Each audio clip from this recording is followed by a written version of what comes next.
All right, Class A, remember that anytime you say is or are, you need to ask yourself ser or estar. So keeping that in mind, you already know your reasons to use ser is poem with a whole bunch of P's and a T. How many P's are there? 1, 2, 3, 4, 5, 6. Okay. And the reasons to use estar can be arranged as left, desk, left, desk. Again, not the best trick in the world. There are others, but they don't fully encompass and explain everything that we need to know. So, what's the L for? Well, location, to which you might say, but profe, we use ser to say when and where an event is located, which is true. So we need to include not events. Super important. So if you want to say where a thing is located or a person is located, by all means use estar. But if you're talking about where an event, a concert, a class, a meeting is taking place, you will use ser.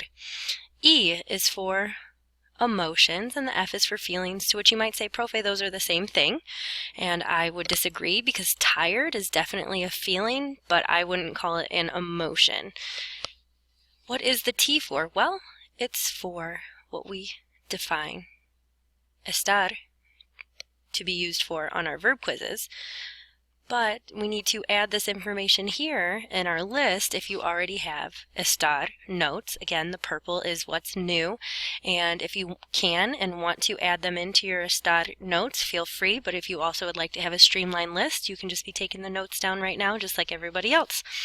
So, estar is used to talk about temporary characteristics, temporary actions, temporary states or conditions, including the progressive tense. Don't forget, if you want to say what someone is doing or was doing, you can use, right now, you know the present progressive tense, which is estar, plus ando y endo, which you might remember is called the present participle, and we know certain rules about it. Check your notes.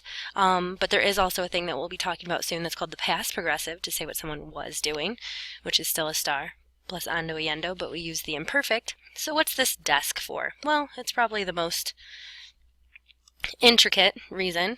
So desk is short for description of a specific item as opposed to the group. So for example, if you want to say apples are delicious, you are going to use ser because you're saying that that's a relatively permanent characteristic about apples. But let's say that you're having an especially delicious green apple today, and you've got it in your hand. You want to talk about this specific apple as opposed to the group. You're going to use estar.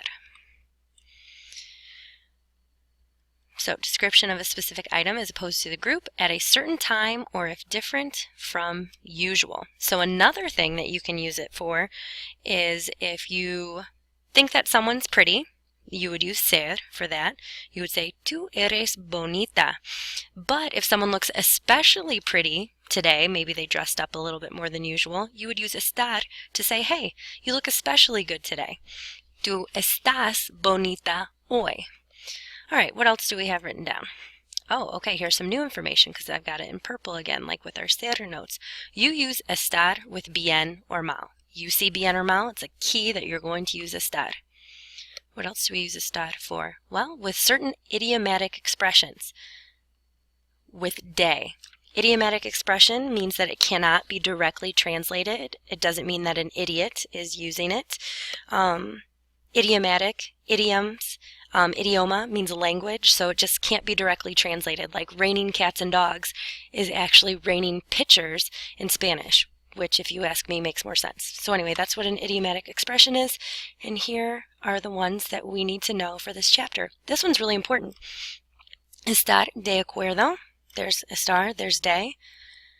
To be in agreement or to agree. That's why I have the parentheses. You can say to be in agreement or to agree. Estar de moda means to be in fashion, to be in style, to be current, hip, happening. And estar de viaje means to be on a trip. To be on a trip. So these are our old reasons, and in purple are new reasons that we need to know to use estar as opposed to ser. Anytime you say is or are, you need to ask yourself ser or estar. All right, thanks for taking your estar reasons to use estar notes. Good job.